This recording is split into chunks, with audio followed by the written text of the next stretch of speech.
esteu morenos i mai almenys heu viscut un pam.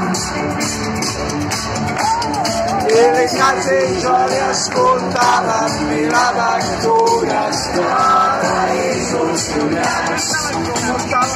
Estaven bé i eren discretes, però era difícil treure's del cap o fer volar un bany de punta o banya.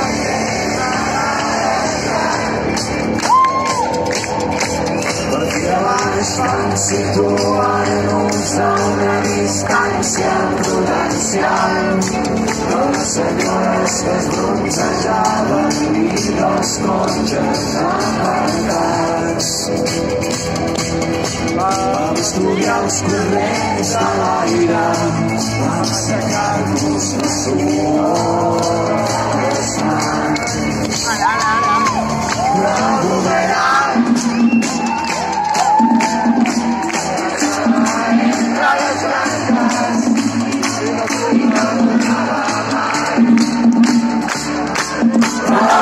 I'll